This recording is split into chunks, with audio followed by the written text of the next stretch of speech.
తాను చేసిన ప్రమాణము నిత్యము ఆయన జ్ఞాపకం చేసుకున్నాను.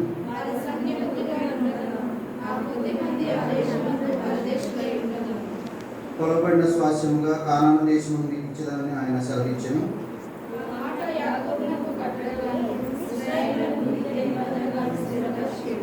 దయచేసి కూర్చున్నాను. దేవుని పరిశుద్ధ నామం మహిమ కలుగుగాక. కూడి వచ్చిన మీ అందరికీ ప్రభు యేసుక్రీస్తు వారి ఘనమైన నామములో శుభం వందనాలు తెలియజేస్తున్నాం. ప్రభు మనకి ఇచ్చినటువంటి ఈ యొక్క నూతన మరి యొక్క మాసాన్ని బట్టి వందనాలు స్తోత్రాలు చెల్లించుకుంటూ ప్రభు సన్నిధానంలో మనము ఆయనను స్తుతించి ఆరాధించి మహిమపరుద్దాం. అందుకై వచనాన్ని చదువుకుందాం. 10 నుండి 12 వచనాలు చదువుకుందాం. వారి సంఖ్య కొద్దిగా ఉండగాను ఆ కొద్ది మంది ఆ దేశమందు పరదేశంలో ఉండగాను కొలబడిన స్వాస్యముగా కానాను దేశమును మీకు ఇచ్చేదని ఆయన సెలవిచ్చెను. ఆ మాట యాకోబునకు కట్టడగాను ఇశ్రాయేలునకు నిత్య నిబంధనగాను స్థిరపరిచి ఉన్నాడు. అందరు తల నుంచి కళ్ళు మూసుకుంటే ప్రార్థన చేసుకుని ఒక వాక్య భాగాన్ని ధ్యానం చేసుకున్నాం. పరిశుద్ధుడైన తండ్రి, పరలోకమందున్న రాజా, నీ బంగారు పాదాలకు వందనాలు స్తోత్రాలు. ప్రభు నిన్న నేడు నిరంతరం ఏకరీతిగా మా ప్రియ పరలోక తండ్రి, నీ బంగారు పాదాలకు వందనాలు స్తోత్రాలు తండ్రి. ఈ యొక్క పరిశుద్ధమైన ప్రభు నీ కట్టడలను ప్రభు మేము ఆచరించే వారంగాను ప్రభు నీ యొక్క ఆజ్ఞలను పాటించే వారంగాను సహాయం దయచేయండి ప్రభు. నీ సన్నిధానంలో మేము ప్రభు నిన్ను స్తుతించే వారంగాను ఆరాధించే వారంగాను మహిమపరిచే వారంగాను ఉండటానికి మీరు చేసినటువంటి నిబంధన ప్రభు జ్ఞాపకం చేసుకుని ప్రభు నాయన మేము పరదేశులము యాత్రికులమై ఉన్నప్పటికీ మీ యొక్క సన్నిధి మాకు తోడుగా ఉంచి మమ్మల్ని తండ్రి దీవించి ఆస్వాదించిన విధానం బట్టి వందనాలు. గత 4 మాసాలు మీ కనికరం చొప్పున ప్రభు చొప్పున కాచి కాపాడిన దేవ, ఈ యొక్క 5వ మాసం మొదటి ప్రతిష్ఠ దినమందు ప్రభు నాయన విశ్రాంతి దినమందు ప్రభు నాయన నీ సన్నిధానంలో ప్రభు ఈ రీతిగా కూడుకుంటానికి మాకు ఇచ్చినటువంటి ఈ యొక్క పరిశుద్ధ దినాన్ని బట్టి వందనాలు స్తోత్రాలు. కూడి వచ్చిన ప్రతిపెట్టిని దీవించండి, ఆశీర్వదించండి. నీ యొక్క వాక్య వెలుగులో మా జీవితాన్ని సరి చేసుకుని నేను స్తుతించే వారంగా ఉండాలని సహాయం తెచ్చాను. యేసు పరిశుద్ధ నామంలో ప్రదేపడి వేడుకొంచున్నాము తండ్రి, ఆమేన్. ప్రభునందు ప్రియమైన వాళ్ళ దేవుని పరిశుద్ధ నామానికి మహిమ కలుగును గాక. మరి ఇక్కడ చూసినట్లయితే ప్రభు మనకు ఒక నిబంధనను స్థిరపరిచి ఉన్నాడు. ఎట్లనగా ఆ కొద్ది మంది పరదేశులు ఆ దేశమందు పరదేశులై ఉండగాను కొలబడిన స్వాస్యముగా కానాను దేశమును మీకు ఇచ్చిదని ఆయన సెలవించెను.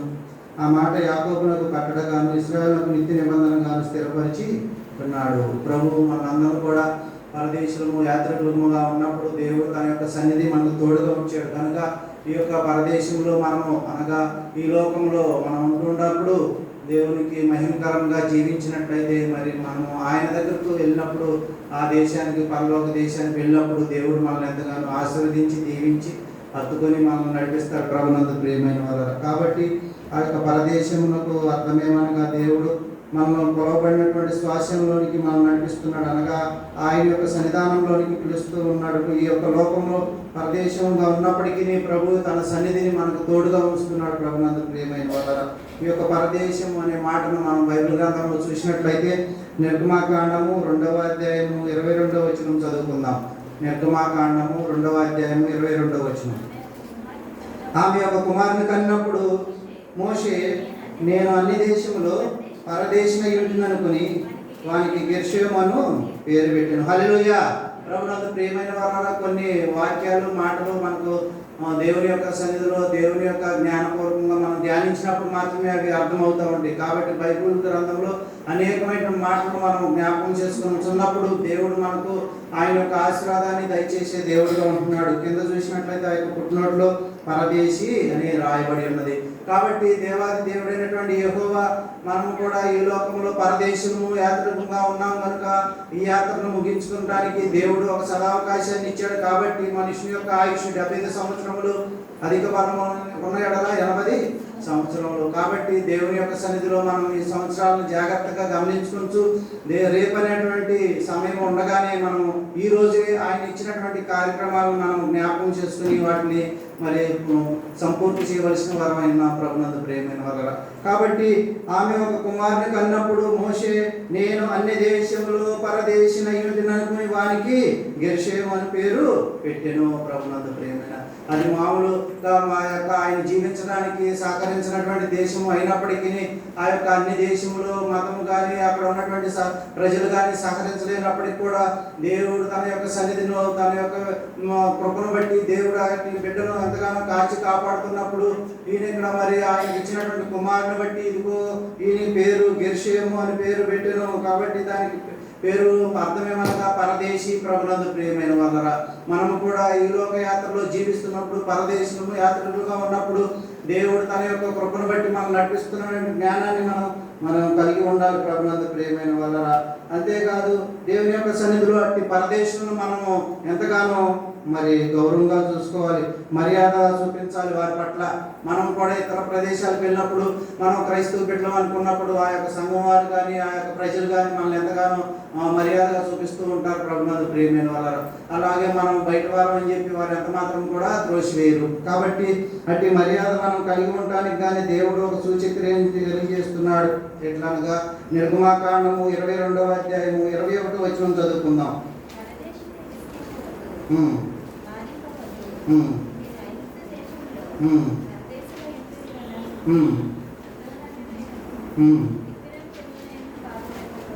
ఇరవై 21 చూసినట్లయితే మీరు ఐగుప్తు దేశంలో పరదేశంలో ఎదురు కదా, విధవరాలనైనను దిక్కులేని పిల్లలైనను బాధ పెట్టకూడదు. వారు నీ చేత ఏ విధమైన బాధ నుండి నాకు మొరపెట్టినాడు నేను నిత్యముగా వారి మొరను విందును. ప్రభునందు ప్రియమైన వాళ్ళరా.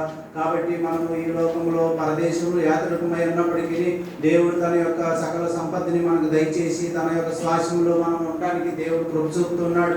అట్టి విలువ గల జీవితాన్ని మనం కలిగి ఉండడానికి దేవుడు ఎంతగానో కృప చూపుతున్నాడు కనుక ప్రభునందు ప్రియమైన వాళ్ళరా.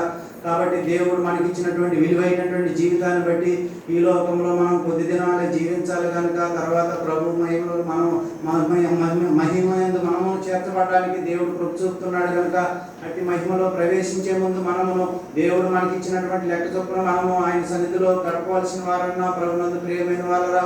6 దినములు కష్టపడి మనం పని చేసుకోవాలి, 7వ దినం విశ్రాంతి దినం కనుక ఆయన సన్నిధికి రావాలి. అంతేకాదు పురుషులందరూ కూడా సంవత్సరానికి 3 మారు ఆయన సన్నిధిలో కూడి ఉండాలి అని బైబిల్ గ్రంథం బోధిస్తున్నది కనుక మనము సంవత్సరాలు గతించిపోతున్నప్పటికీ దేవుని యొక్క సన్నిధిలో మనము వెనుకలేనటువంటి స్థితిలో ఉంటున్నాం. మేము జ్ఞాపకం చేసుకోవలసిన వారు ఉన్నాం. అందుకే 23వ అధ్యాయం నిర్గమాకాండము 9వ వచనంలో కూడా ఒక మాటను జ్ఞాపకం చేసుకున్నాం.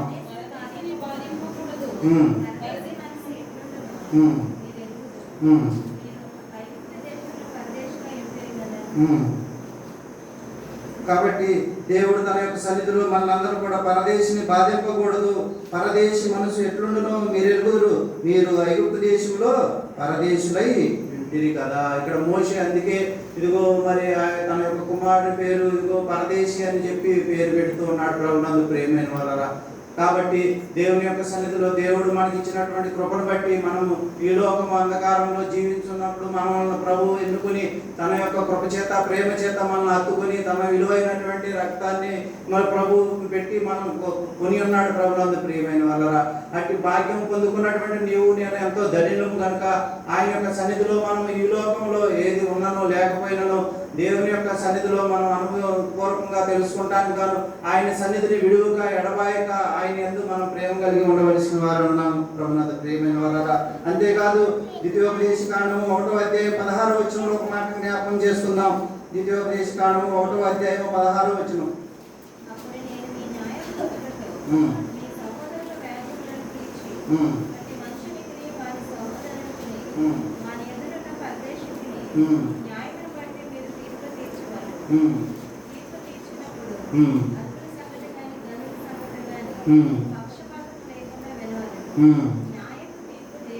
హల్లెలూయా. న్యాయపు తీర్పు దేవునిదే ప్రభునందు ప్రియమైన. కాబట్టి ఈ లోకంలో మనం అన్యాయంగా పోగొట్టుకున్నా కానీ దేవుని యొక్క సముఖంలో మనం అడిగినప్పుడు దేవుడు అడుగు వాటికంటే ఊహించు వాటికంటే అత్యధికంగా ఈవులు దయచేసి దేవుడు మనకున్నాడు. మనము అనేకమైనటువంటి ఈవుల ద్వారా పయనిస్తున్నప్పుడు మనకు అపజయాలు ఉన్నప్పటికీ దేవుడు తన యొక్క జయ జీవితాన్ని మనకు దయచేస్తున్నాడు. ప్రభునందు ప్రియమైన వారా, ఈ లోకంలో అపవాది శక్తులను, అంధకార శక్తులను, సాధారణ శక్తులన్నింటినీ లయపరిచి మనము ఆయన యొక్క సన్నిధిలో మరి బలిష్టంగా ఉండడానికి ఆయన మనకు కృప చూపుతున్నాడు. కరుణిస్తున్నటువంటి దేవుడు, కృప చూపుతున్నటువంటి దేవుడు మనకున్నాడని గ్రహించుకోవాల్సిన వారు. కాబట్టి మీ సహోదరుల వ్యాజ్యములను తీర్చి ప్రతి మనిషినికి వాని సహోదరునికి వాని యొద్దనున్న పరదేశిని న్యాయమును బట్టి మీరు తీర్పు తీర్చాలి. తీర్పు తీర్చున్నప్పుడు అల్పుల సంగతి కానీ గనుల సంగతి కానీ పక్షపాతం లేకుండా వినవలెను. ప్రభునందు ప్రియమైన వలన కానీ న్యాయపు తీర్పు దేవునిదే. హల్లెలూయా. దేవుడు మనకు ఎటువంటి పరిస్థితుల్లో ఉన్నప్పటికీ మనల్ని కూడా ఆయన యొక్క సన్నిధిలో ఎంతో మరి బలంతో, శక్తితో, ఆరోగ్యంతో మనందరూ కూడా కాచి కాపాడుతున్నటువంటి దేవుడు మనకి ఇచ్చినటువంటి ఆరోగ్యాన్ని ఆయన యొక్క సన్నిధిలో మనము సమర్పించుకోవాలి. ప్రభునందు ప్రియమైన వాళ్ళ ఆయన పరిచర్లో పాల్గొనడానికి మాత్రమే దాన్ని వినియోగించాలి. అప్పుడు దేవుడు ఇంకా మన మహిమ పొంది మనమంతగానో మరి విశ్వాసం నుండి అతి విశ్వాసం నుండి నడిపించి మనందరిని కూడా కాచి కాపాడే దేవుడు మనకున్నాడని గ్రహించుకోవలసిన వారు. అందుకై లేవి కాండము 19వ అధ్యాయము 33వ వచనంలో కూడా ఒక మాట జ్ఞాపకం చేసుకుందాం.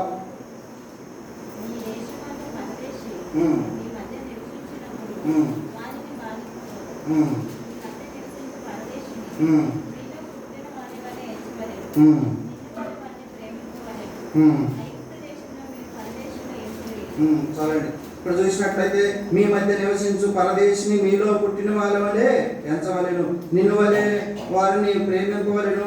ఐగుప్తు దేశంలో మీరు పరదేశులై ఉంటుంది, నేను మీ దేవుడినై నా యెహోవాను. ప్రభునందు ప్రియమైన వాళ్ళరా, మనం కూడా ఈ లోకంలో ఎంతో మరి ఇటుక ప్రదేశంలో ఇబ్బందికరమైనటువంటి పరిస్థితి ఉన్నప్పుడు దేవుడి పరిస్థితుల నుంచి అన్నింటిని కూడా అధిగమించి మనందరూ కూడా ఆయన యొక్క న్యాయ తీర్పులోనికి నడిపిస్తుండగా ప్రభునందు ప్రియమైన వాళ్ళరా, ఆయన కృప కొరకు మనం కనిపెట్టుకోవాల్సిన వారమైనా దేవుడు మనకు చేసినటువంటి అద్భుత కార్యం బట్టి, ఆశ్చర్య కార్యం బట్టి ఆయన సన్నిధానంలో ఎలుగెత్తి ఆయన కృతజ్ఞతలు చెల్లించవలసిన వారమైనా. కాబట్టి పరదేశంలో మనం ప్రేమించే వారంగా ఉండాలి కనుక ఇదిగో మనం ఈ లోకంలో పరదేశంలో యాత్రికులుగా ఉన్నప్పుడు కూడా దేవుడు తన యొక్క కనికరాన్ని చొప్పున, కృప చొప్పున ఆయనలో జీవించడానికి, ఆయన్ని చూసి మనం అందరం ఆనందించడానికి, ఆయన ఎందుకు కృప వెంబడి కృపను పొందుకుంటూ ఆయన స్తుతించి ఆరాధించి మహిమపరిచే వారంగా ఉండవలసిన వారన్నా ప్రభునందు ప్రియమైన వాళ్ళరా. అంతేకాదు ద్వితీయోపదేశ కాండము 10వ అధ్యాయం 18వ వచనంలో ఒక మాటను జ్ఞాపకం చేసుకుందాం. ద్వితీయోపదేశ కాండము 10వ అధ్యాయం 18వ వచనం.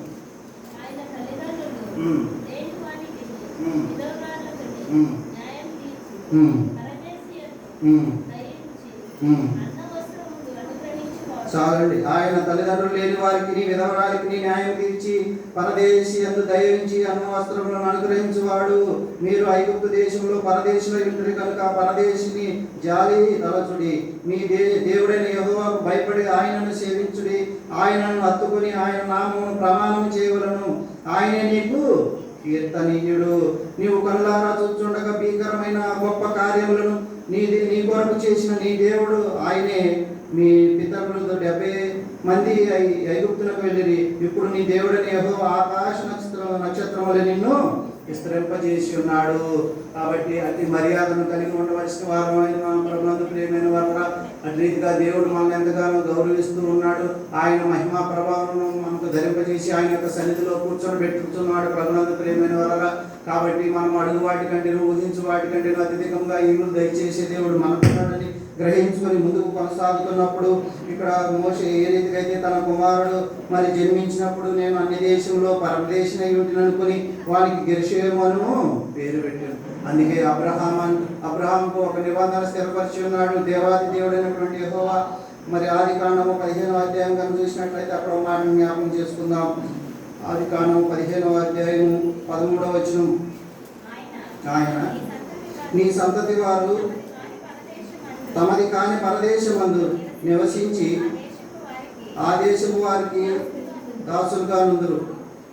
వారు 400 ఏళ్ళు వీరిని శ్రమ పెట్టుదురు. వీరు ఎవరికి దాసులవుదురు ఆ జనములకు నేనే తీర్పు తీర్చుదును. తర్వాత వారు మిక్కిలి ఆశతో బయలుదేరి వచ్చేదరు. హల్లెలూయా. ప్రభునందు ప్రియమైన వాళ్ళ. కాబట్టి ఈ రీతిగా దేవుడు మనము ప్రదేశం యాత్రికులు అయినప్పటికీ దేవుని సన్నిధానంలో గడపడానికి ఆయన కృప చూపుతున్నాడు.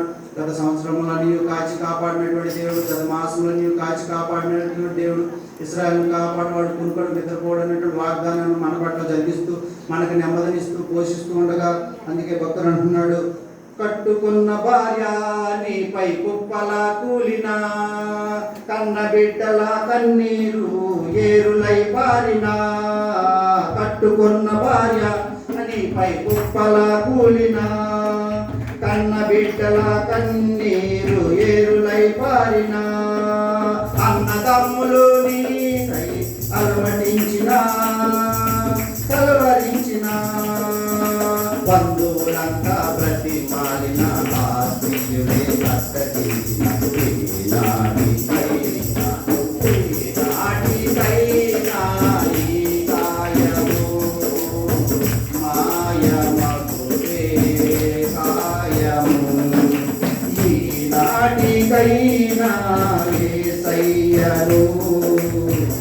నమ్ముకొనుటే న్యాయము.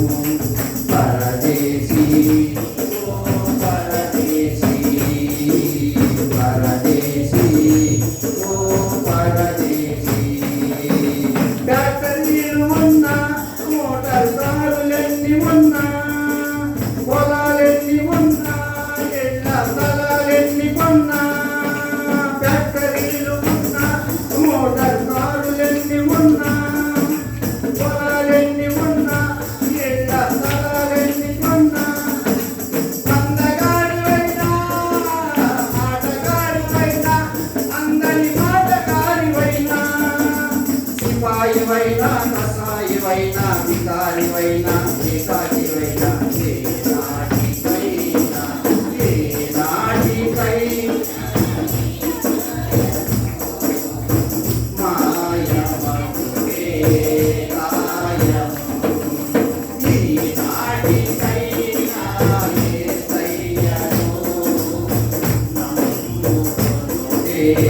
న్యాయము. పరదేశీ పరదేశీ ఓ పరదేశీ.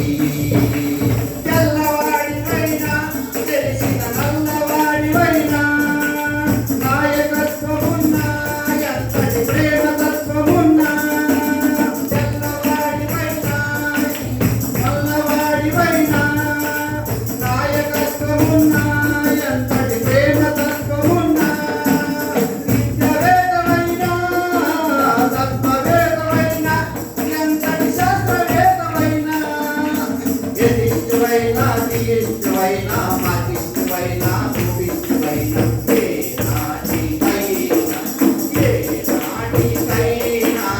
ఈ కాయము ఆయమగునే కాయము. ఈ నాటికైనా యేసయ్యను నమ్ముకొనుటే న్యాయము. పరదేశీ ఓ పరదేశీ పరదేశీ ఓ పరదేశీ పరదేశీ ఓ పరదేశీ పరదేశీ ఓ పరదేశీ.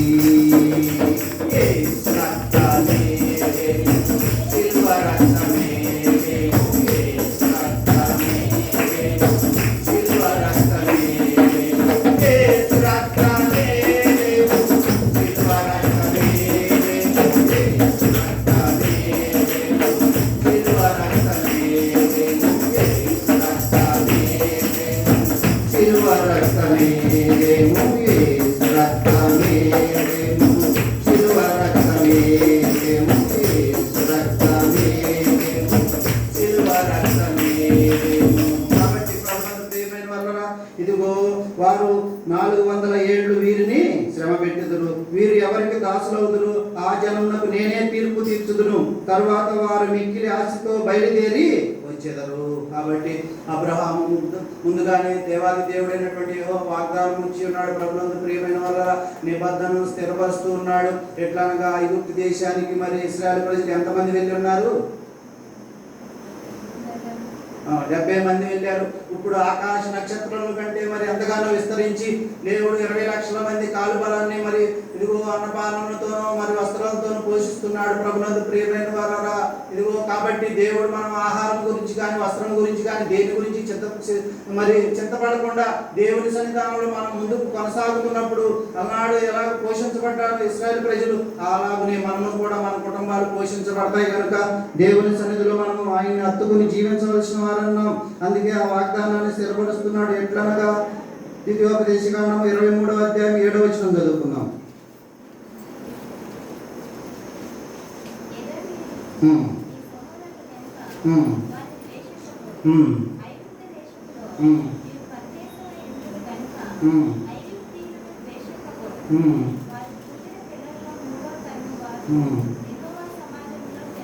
చాలండి, వారికి పుట్టిన పిల్లలు 3వ తరం వారు యెహోవా సమాజంలో చేరవచ్చును. మనం ఒకరు అనుకోవచ్చు, ఇదిగో నేను ఇప్పుడు దేవుని సన్నిధిలో మరి ఎంతగానో దీవించబడి ఆశీర్వదించబడి ముందుకు కొనసాగుతున్నాను. నా తండ్రి తన తండ్రి కూడా తెలియనప్పటికీ మనల్ని ఆయన యొక్క సన్నిధిలో మనల్ని కాచి కాపాడుతున్నాడు. ప్రభునందు ప్రియమైన వారరా, యెహోవా యొక్క వారు నిత్యము జీవించదు అనేటువంటి వాగ్దానాన్ని చేతబట్టుకుని మనం ముందుకు కొనసాగుతున్నప్పుడు ఆయన ప్రేమించి వారు 1000 తరముల వరకు కూడా ఆశీర్వదించడం పడతారని చెప్పి వాగ్దానాన్ని మనం చేతబట్టుకుని ముందుకు కొనసాగుతున్నప్పుడు ఇదిగో ఐగుప్తు దేశంలో వారు పరదేశంలో ఉన్నప్పటికీ ఆయన వారికి పుట్టినటువంటి పిల్లల్లో 3వ తరం వారు యెహోవా సమాజంలో చేరవచ్చు. ఈనాడు నువ్వు కూడా ఎటువంటి పరిస్థితుల్లో ఉన్నప్పుడు ఏ కులమైన ఏ మతమైన దేవుని సన్నిధిలో అనగా క్రీస్తుని అంగీకరించినప్పుడు ఆయన పరిమళ వాసముగా ఉండడానికి మనల్ని కూడా ఏర్పాటు చేసుకున్నాడు. ప్రభునందు ప్రియమైన వారరా, క్రీస్తు మిమ్మల్ని ప్రేమించి పరిమళ వాసముగా ఉండటకు ఆయన తాను దేవునికి అర్పణంగాను బలిగాను అప్పగించుకున్నాడు. అట్లనే మన జీవితాన్ని దేవుని కొరకు క్రీస్తు కొరకు మనం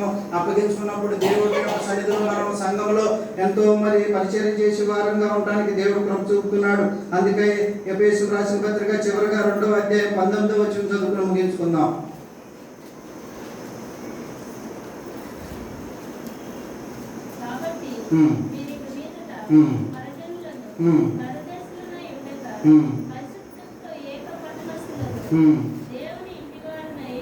హల్లెలూయా. ప్రభునందు ప్రియ మనం ఎక్కడ వారం ఎచ్చట వారం అయినప్పటికీ దేవుని యొక్క సన్నిధి అనగా దేవుని యొక్క గుర్తు ఎదుటి మనిషికి ఏ భాష రానప్పటికీ మనం ప్రైజ్ రానప్పుడు వారు ఎంతగా మనల్ని చేర్చుకుంటారో అలాగే మనం ఏ దేశం వెళ్ళినా ఎక్కడికి వెళ్ళినా ఆ యొక్క పరలోకం వెళ్ళు అంతవరకు కూడా ప్రభు సన్నిధిలో మనం కాచి కాపాడే దేవుడు మనకున్నాడని గ్రహించుకోవాల్సిన వారు నా ప్రభునందు ప్రియమైన వారా. నేను ఒక ఆదివారం మహారాష్ట్రలో 3 సంఘాలను దర్శించాను. ఎందువల్లంటే చేతిలో బైబుల్ ఉంది కాబట్టి వారందరూ కూడా మరి అక్కడ ఉన్నటువంటి ఒక మిషనరీ పెద్ద ఫాదర్ గారు కూడా నన్ను ఆహ్వానించారు అనమాట. నేను ఇచ్చినటువంటి కొన్ని బుక్స్ కూడా తీసుకున్నారు ఆయన. ప్రభునందు ప్రియమైన వారా, భాష రానప్పటికీ దేవుని యొక్క సన్నిధిలో మనం ఆయా ప్రాంతాలు తిరుగుతూ ఉన్నప్పుడు వారు ఎంతగానో ఆహ్వానిస్తారు. అలాగే మనం కూడా ఈ లోకంలో పరదేశంలో యాత్రికులు అయినప్పటికీ దేవుడు తన కృపా సంపద బట్టి మనందరూ కూడా ఐక్యపరుస్తున్నాడు. కాబట్టి ఇక మీదట మనం పరజనులు పరిశుద్ధులతో కూడా ఏకపక్షమై ఉన్నాం. ఎలాగనగా కాబట్టి మీరు ఇక మీదట పరజనులు పరదేశంలో ఉండక పరిశుద్ధులతో ఏకపట్నస్తులు దేవుని ఇంటి వారినై ఉన్నారు. హల్లెలూయా. అటు ఇంటిలో నువ్వు చేర్చబడాలంటే ఇదే అనుకూల సమయం, ఇదే రక్షణ దినం కనుక ప్రభువును సేవిస్తూ ఆయన యొక్క ఆజ్ఞలు పాటిస్తూ ఆయన కట్టడలను బోధించుకుంటూ ఆయన సన్నిధానంలో ఆయన కృప కొరకు మనము ఆయన యొక్క మహిమాత్మై జీవించలాగిన దేవుడు తన శక్తిని జ్ఞానాన్ని మనకందరికీ దయచేయుగాక. ఆమేన్.